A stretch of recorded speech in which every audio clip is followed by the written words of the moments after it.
Good morning students. बच्चों, हम science में चैप्टर 2 रीड कर रहे हैं। चैप्टर 2 का नेम है न्यूट्रिशन इन एनिमल्स।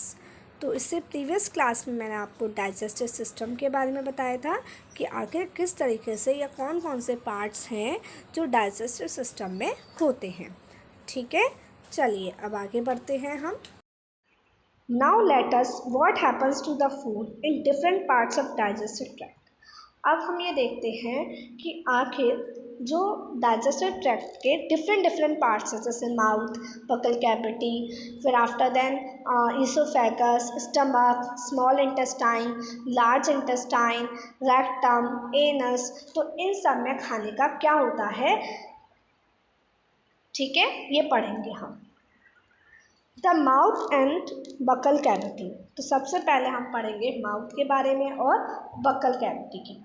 देखिए क्या है, food is taken into the body through the mouth. मतलब मुंह के थ्रू खाने को क्या किया जाता है, अंदर लिया जाता है। हम सबसे पहले खाना कहाँ रखते हैं, अपने मुंह में रखते हैं। The process of taking food into, मतलब खाने को लेने का प्रोसेस कहाँ पर, इनटू द बॉडी में खाने को लेने की प्रोसेस को हम इंजेक्शन कहते हैं। मतलब मैंने खाना लिया और उसे मुंह में रख लिया, मतलब मेरी कौन सी प्रोसेस हो गई, इंजेक्शन। क्या प्रोसेस हो गई, इंजेक्शन। देखिए आगे पढ़ते हैं हम। तो क्या कहते हैं इस प्रोसेस को, खाने को मुंह में लेना, खाने को बॉडी में रखना, लेना क्या कहलाता है, injection. INGESTION, okay. We chew the food with the teeth and break it down mechanically into small pieces. मतलब हम दांतों से खाने को चबाते हैं and break it down, और उसे तोड़ देते हैं। किसमें, स्मॉल पीसेस में। मतलब हम खाने को दांतों में चबाते हैं, दांतों से चबाते हैं ना खाने को, और हम क्या करते हैं, उस खाने को छोटे छोटे पीसेस में तोड़ देते हैं। Each tooth is rooted in a separate socket in the gums. मतलब हमारे जो गम्स हैं, तो गम्स में क्या होता है, गम्स से हर एक टीथ जुड़ा हुआ होता है, ठीक है, उसकी जड़ें वहाँ तक जाती हैं। Our teeth vary in appearance and perform different functions. मतलब हमारे टीथ, आपने देखा है कि हमारे टीथ कुछ अलग होते हैं, कुछ अलग होते हैं, और सबके अपने अपने फंक्शंस होते हैं। हमने इसमें प्रीवियस क्लास में पढ़ चुके हैं कि जो टीथ हमारे 4 टाइप्स के होते हैं। एक incisors, second canines, third premolar और फोर्थ मोलर। तो ये होते हैं ना 4 टाइप्स के। तो हम कुछ टीथ कटिंग करने का काम करते हैं, बाइटिंग करने का काम करते हैं, च्यूइंग करने का काम करते हैं, ग्राइंडिंग करने का काम करते हैं। तो इस तरीके से हमारे पास कितने टीथ होते हैं, 4 टीथ होते हैं। Accordingly they are given different names, और जिस तरीके से उनका वर्क होता है, जिस तरीके से वो काम करते हैं, उसी अकॉर्डिंग से उनको नाम दिए गए हैं। जैसे बच्चों आप ये पिक्चर देख सकते हैं, तो इसमें कितने टाइप्स के टीथ हैं, 4, इंसीजर्स, कैनाइन्स, प्रीमोलर, मोलर। तो ये जो शुरुआत के होते हैं हमारे 4, वो होते हैं इंसीजर्स। फिर जो ये एक जबड़ा दिखाया है हमें, ये क्या दिखाया है, एक जबड़ा। अभी ऐसा ही दूसरा है। तो टोटल इंसीजर्स होते हैं 8, टोटल कैनाइन्स होते हैं 4, टोटल प्रीमोलर्स होते हैं 8, और टोटल मोलर्स होते हैं 12। तो इस तरीके से ये 30 हमारे होते हैं। ओके, चलिए देखिए अभी क्या लिखा है, milk teeth and permanent teeth. अब हम मिल्क टीथ और परमानेंट टीथ के बारे में पढ़ते हैं। Do you remember about falling of your teeth some years? क्या आपको याद है, आपको याद आता है कि आपके कुछ सालों पहले जब आप ऐसे होंगे 7-8 ईयर्स के होंगे, तो आपके दांत टूटने लगे होंगे, है ना। ऐसा होता है, हमारे दांत आ जाते हैं। फिर क्या होता है, एक टाइम आता है, एक स्टेज आती है जब हमारे दांत क्या होते हैं, टूटने लगते हैं। The first set of the teeth grows during infancy and they fall of at the age between 6 to 8 years. मतलब हमारे दांत सबसे पहला जो सेट, सबसे पहले दांत हमारे बचपन में आते हैं, जब हम छोटे बच्चे होते हैं। फिर हम धीरे धीरे बड़े होते चले जाते हैं। तो क्या होता है, जब हम 6 साल या 7 साल या 8 साल के होते हैं तो हमारे दांत धीरे धीरे टूटने लगते हैं। और आपसे बोला जाता है ना कि दूध के दांत टूट रहे हैं, बोला जाता है कि आपके दूध के दांत टूट रहे हैं। तो उन्हीं दांतों को हम बोलते हैं मिल्क टीथ। जो सबसे पहले हमारे दांत आते हैं, तो कैसे दांत आते हैं? Milk teeth. कैसे दांत आते हैं? Milk teeth. The second set that replace them are the permanent teeth. और फिर जो दूसरा सेट आता है, मतलब जो मिल्क टीथ को, जैसे मिल्क टीथ टूटते जाते हैं, दूध के दांत हमारे टूटते जाते हैं, और जब वो टूटते जाते हैं तो दूसरे दांत आते जाते हैं। तो जो दूसरे दांत आते हैं, जो सेकेंड सेट आता है, वो होता है परमानेंट टीथ। कैसा होता है? Permanent teeth. और वो टूटते नहीं हैं। द परमानेंट टीथ में last through out the life. तो जो परमानेंट टीथ होते हैं वो हमारी पूरी लाइफ तक रहते हैं। और fall off during old age और due to some dental disease. या फिर क्या होते हैं, अगर गिरते भी हैं, टूट भी जाते हैं, तो जब हम बूढ़े हो जाते हैं, जब ओल्ड एज के हो जाते हैं तब टूटते हैं। या फिर जैसे हमारे दांतों में कोई परेशानी हो गई, हमारे दांतों में कोई बीमारी हो गई, तो अब टूटने लगते हैं। तो सबसे पहले कौन से दांत आते हैं? Milk teeth. फिर आफ्टर दैट परमानेंट टीथ। ठीक है, आई बात समझ में सभी बच्चों को? अब देखिए ये एक्टिविटीज़। एक्टिविटी क्या है? Activity 2.2, wash your hands, look into the mirror and count your teeth. मतलब अपने हाथ धोइए और आप मिरर में देखिए और अपने टीथ को काउंट करिए। जो आपके दांत हैं उनको क्या करिए? काउंट कीजिए। Use your index finger to feel the teeth. और अपने इंडेक्स फिंगर से अपने टीथ को आप देखिए, आप महसूस करिए कि आखिर टीथ कैसी शेप में है, कैसा है, नुकीला है या फिर ब्रॉड है, किस तरीके का है वो। How many kinds of teeth could you find. आप कितने प्रकार के टीथ पा सकते हैं। Take a piece of an apple और ब्रेड एंड ईट इट। आपको क्या करना है? एक एप्पल का पीस लेना है या फिर एक ब्रेड लेनी है और उसे खाना है। तो आप ये देखिए, आप उसे खाएंगे तो कहाँ से खाएंगे? अपने आगे के जो दांत हैं, आपके आगे कौन से दांत होते हैं? पहले इंसीजर्स। कितने होते हैं? 4। एक जॉ की बात बता रही हूँ मैं आपको। एक जबड़े में पहले 4 इंसीजर्स, फिर 2 कैनाइन्स होते हैं, फिर 4 प्रीमोलर्स होते हैं और फिर मोलर होते हैं। मोलर कैसे होते हैं? 6 मोलर होते हैं, चौड़े चौड़े, ब्रॉड। तो आप जब एप्पल लेंगे तो आप उन्हें कौन से दांतों से खाएंगे? इंसीजर्स से। मतलब जो आपके आगे के दांत हैं वहाँ से आप उन्हें खाएंगे। ठीक है, तो जो आपके आगे के दांत होते हैं वो कहलाते हैं कटिंग और बाइटिंग टीथ। कैसे कहलाते हैं? हम किसी चीज़ को हमें काटना होता है या फिर हमें बाइट करना होता है तो हम कौन से दांतों का इस्तेमाल करते हैं? अपने आगे वाले दांतों का, मतलब इंसीजर्स का। ओके, अब देखिए तो यहाँ पर लिखा है type of teeth, number of teeth lower jaw और अपर जॉ में, और टोटल बताने हैं। तो कटिंग और बाइटिंग टीथ कौन से होते हैं? इंसीजर्स। तो 4 ऊपर होते हैं, 4 नीचे। टोटल कितने हो गए? 8। टोटल कितने हो गए? 8। पियर्सिंग एंड टियरिंग टीथ, मतलब जो दांत बहुत क्या होते हैं, किसी चीज़ को फाड़ने का काम करते हैं। जो हमारे कैनाइन्स होते हैं वो क्या करते हैं? फाड़ने का काम करते हैं। अब जो शेर होता है वो अपने कैनाइन्स का ही तो इस्तेमाल करता है, किसको? मांस को फाड़ने में। तो कैनाइन्स कितने होते हैं? 4। 2 ऊपर और 2 नीचे। तो यहाँ पर आप फिल करेंगे 2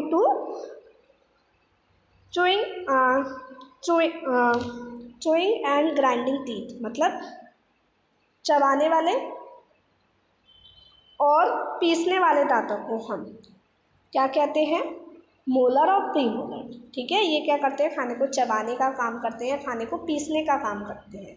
तो ये एक जॉ में, लोअर जॉ में 10 होते हैं, अपर जॉ में 10 होते हैं। ठीक है, तो आप टोटल कर लेंगे तो आपको मिल जाएगा 32। तो टोटल 32 टीथ होते हैं। तो आपकी ये टेबल कंप्लीट हो गई। इस तरीके से एक्टिविटी 2.2 कंप्लीट हुई। देखिए क्या लिखा हुआ है आगे। Are mouth has the salivary glands which secret saliva. मतलब हमारे माउथ के पास सलाइवरी ग्लैंड होती हैं जो क्या करती हैं, सलाइवा सीक्रेट करती हैं। जैसे हम खाना मुंह में लेते हैं तो आपने देखा है चिपचिपा सा खाना हो जाता है, वो हमेशा चिपचिपा सा हो जाता है, तो वही सलाइवा में क्या होता है, खाना मिक्स हो जाता है। अब डू यू नो, क्या आपको पता है action of saliva on food, कि आखिर खाने पर सलाइवा का क्या असर पड़ता है, मतलब काम क्या है सब खाने पर सलाइवा का। लेट्स फाइंड आउट, चलिए देखते हैं। टेक 2 टेस्ट ट्यूब्स, आपको 2 टेस्ट ट्यूब लेनी है। Level them A and B, और हमने दोनों टेस्ट ट्यूब को, एक को A ले लिया और एक को B मान लिया। In the test tube A put 1 teaspoonful of boiled rice, हमने क्या किया, जो टेस्ट ट्यूब A ली, जो हमने पहली टेस्ट ट्यूब ली, उसमें हमने उबले हुए चावल, थोड़े से उबले हुए चावल रख दिए, ठीक है, ले लिया हमने 1 teaspoon. In test tube B, और हमने टेस्ट ट्यूब B में क्या करा, keep 1 teaspoonful of boiled rice after chewing it for 3 to 5 minutes, मतलब हमने क्या किया, पहली वाली टेस्ट ट्यूब में तो 1 चम्मच उबले हुए चावल रख दिए, और दूसरी वाली टेस्ट ट्यूब में क्या किया, हमने 3 से 5 मिनट तक हमने चावल को चबाया, और चावल को चबाने के बाद जो पेस्ट निकला उसको हमने दूसरी टेस्ट ट्यूब में रखा, ठीक है। Add 3-4 ml of water in both the test tubes, आपको फिगर दिखाई दे रहा है कि फर्स्ट में बॉइल्ड राइस रखे गए हैं और दूसरे में बॉइल्ड और चबाए हुए चावल हैं, ठीक है। हमने क्या किया है, उसमें 3-4 ml पानी दोनों टेस्ट ट्यूब में डाल दिया है। Okay, now pour 2-3 drops of iodine solution in each test tube and observe, तो अब आपको क्या करना है, दोनों टेस्ट ट्यूब में, पहली टेस्ट ट्यूब लेनी है, दूसरी टेस्ट ट्यूब लेनी है, दोनों टेस्ट ट्यूब में आपको 2-3 बूंद, कितनी, 2-3 बूंद आयोडीन सॉल्यूशन की डालनी है। एक आयोडीन सॉल्यूशन आता है, तो आपको दोनों में 2-3 बूंद आयोडीन सॉल्यूशन की डालनी है। Why is there a change in colour in the test tubes, अब आपको ये बताना है कि आखिर टेस्ट ट्यूब्स में चेंज क्यों हुआ कलर में। Discuss the results with your classmates and your teacher, वो आपको अपने टीचर्स के साथ, मतलब मैं आपको बताती हूँ। देखिए, जो पहली वाली टेस्ट ट्यूब थी उसमें क्या था, अब जो बॉइल्ड राइस है, तो बॉइल्ड राइस में क्या होगा बच्चों, स्टार्च होगा, क्या होगा, स्टार्च होगा। तो स्टार्च होने की वजह से क्या हुआ कि जो आयोडीन सॉल्यूशन ने क्या किया, आयोडीन सॉल्यूशन ने उसको स्टार्च होने की वजह से उसको ब्लू में चेंज कर दिया। किस में, जैसा आप देख रहे हैं फर्स्ट वाली ट्यूब में ब्लू में चेंज हो गया है। क्यों चेंज हुआ है, स्टार्च की वजह से। जब हम स्टार्च के ऊपर आयोडीन सॉल्यूशन डालते हैं तो जो स्टार्च होता है वो ब्लू रंग शो करता है, जिसमें हम डालते हैं तो वो क्या शो करता है, ब्लू रंग। तो अगर हमें किसी चीज़ में पता करना है कि इसमें स्टार्च है या नहीं, तो हम उस पर आयोडीन सॉल्यूशन डाल के देखेंगे, और आयोडीन सॉल्यूशन डालने से अगर वो ब्लू हो जाता है तो हमें पता चल जाएगा कि उस के अंदर स्टार्च प्रेजेंट है। इसी तरीके से बॉइल्ड राइस के अंदर स्टार्च प्रेजेंट था, तो वो किस में चेंज हो गया, ब्लू में। किस में चेंज हो गया बच्चों, ब्लू में। और जो दूसरी वाली टेस्ट ट्यूब है उसमें क्या है, चबे हुए चावल हैं जो हमने चबाए हैं। तो चबाया है जब हमने चावलों को, तो चबाने में क्या है, चावल के अंदर सलाइवा भी मिक्स हो गया। क्या हो गया, सलाइवा भी मिक्स हो गया। और यहाँ पर क्या लिखा है, the saliva breaks down the starch into sugars. तो जो सलाइवा होता है वो स्टार्च को तोड़ देता है, किसमें, शुगर में। किसमें बना देता है, शुगर। ठीक है, स्टार्च को क्या कर देता है, तोड़ देता है। किसमें तोड़ देता है, शुगर। तो जो चबे हुए चावल हैं जिसको हमने चूट किया है, चबाया है, तो उनके अंदर क्या होगा, शुगर होगी। वहाँ पर स्टार्च नहीं होगी, क्योंकि स्टार्च तो ख़त्म हो गया। किसकी वजह से, सलाइवा की वजह से। तो स्टार्च ख़त्म हो गया तो क्या रह गई, शुगर। तो अगर हम उस पर आयोडीन सॉल्यूशन डालेंगे तो कलर में कोई भी चेंज नहीं आएगा। चेंज किस में आएगा, पहले वाले जो टेस्ट ट्यूब है, फर्स्ट ए टेस्ट ट्यूब है जो बॉइल्ड राइस है, स्टार्च की वजह से वो ब्लू चेंज हो जाएगी। और जो सेकेंड वाली है वो उसके अंदर स्टार्च नहीं है तो वो ब्लू में चेंज नहीं होगी। ठीक है, तो ये आपको बताया है कि किस तरीके से कि सलाइवा आखिर स्टार्च पर क्या अपना इफेक्ट डाल देता है, सलाइवा स्टार्च को किस में चेंज कर देता है, शुगर में। ठीक है, आई बात समझ में। चलिए अब आगे पढ़ते हैं हम। The tongue is a fleshy muscular organ attached at the back to the floor of the buccal cavity. अब हम बात करते हैं टंग के बारे में। टंग मीन्स जीभ। टंग की स्पेलिंग सभी बच्चे देखिए क्या है, TONGUE। बहुत मिस्टेक करते हैं टंग की स्पेलिंग लिखने में। तो क्या होती है टंग की स्पेलिंग, TONGUE, टंग।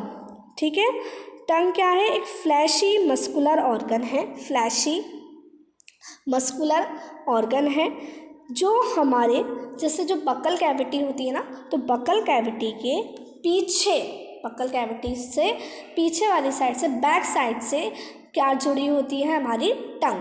क्या जुड़ी होती है, tongue. It is free at the front and can be moved in all directions. और आगे से हम देखते हैं टंग बिल्कुल फ्री है, आगे से हम उसे कहीं भी मोड़ लेते हैं, कहीं भी किसी भी डायरेक्शन में मूव कर लेते हैं ना। Do you know the functions of tongue. अब आपको पता है कि टंग क्या काम करती है। देखते हैं टंग क्या करती है। We use our tongue for talking. हम अपनी टंग का बात करने के लिए इस्तेमाल करते हैं। जब आप बोलते हैं तो आपने देखा है टंग भी आपकी ऊपर नीचे हिलती रहती है ना, तो हम टंग की वजह से ही क्या होते हैं, बोल पाते हैं। बिसाइड्स, और इसके अलावा क्या करती है tongue, it mixes saliva with the food during chewing and helps in swallowing food. मतलब खाने को निगलने में और खाने को चबाने में ये क्या करती है, जब हम खाने को मतलब चबाते हैं और फिर खाने को निगलते हैं तो उस वक्त ये टंग उसके खाने के अंदर सलाइवा मिक्स कर देती है। सलाइवा मिक्स करने का काम भी कौन करती है, tongue. We also taste food with our tongue. और हम अपनी टंग से, अपनी जीभ से खाने को क्या करते हैं, टेस्ट भी करते हैं, खाने का स्वाद भी लेते हैं। It has taste words that detect different tastes of food. और क्या होता है, आपने देखा होगा आपकी जो टंग है उसमें छोटे छोटे छेद होते हैं ना, छोटे छोटे जो छेद होते हैं ये क्या करते हैं, ये कहलाते हैं टेस्ट वर्ड्स। क्या कहलाते हैं ये, टेस्ट वर्ड्स। तो हमने पढ़ा है से प्रीवियस क्लास में टंग के बारे में कि टंग के अलग अलग जो पार्ट है वहाँ पर अलग अलग 4 बेसिक टेस्ट होते हैं, स्वीट, सॉर, बिटर और एक और सॉल्टी, है ना। तो यही 4 टेस्ट होते हैं। तो इनको डिटेक्ट करने का काम, इनको पता लगाने का काम कौन करती है, टंग। अगर हमें कोई भी चीज़ टेस्ट करनी होती है तो हम टंग पर रखते हैं। आई बात समझ में। तो बच्चों अब हम इसके आगे का चैप्टर नेक्स्ट क्लास में पढ़ेंगे। और आज आपका होमवर्क है कि आप सभी को एक्टिविटी 2.2 अपनी नोटबुक में करनी है और साथ के साथ यहाँ तक अच्छे से चैप्टर को पढ़ना है। ठीक है, बाय बाय।